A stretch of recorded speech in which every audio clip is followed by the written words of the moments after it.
Cell ఫోన్లు, టీవీలు, సినిమాలు, ల్యాప్టాప్లు, ఇంటర్నెట్ కేఫ్లు,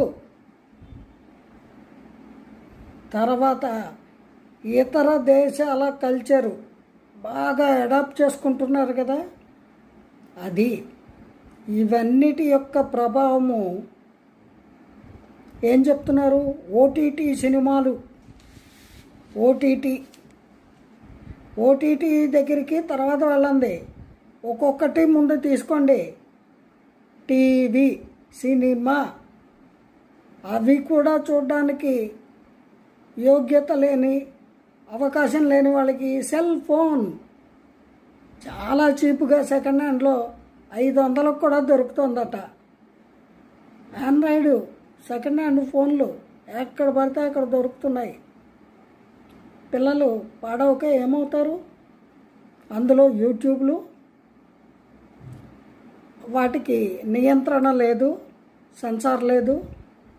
పచ్చి బూతు ప్రోగ్రామ్స్ దగ్గర నుంచి, బూతు మాటల దగ్గర నుంచి, ఇంకా నానా రకాల క్రైమ్ స్టోరీసు చూడొచ్చు, వివరాలు తెలుసుకోవచ్చు. ఎవరికైనా సరే ఆ సదుపాయం ఇప్పుడు అందుబాటులో ఉంది. మరి నేరస్తులు నానాటికి పెరిగిపోతున్నారు. వయోలింగ భేదం లేకుండా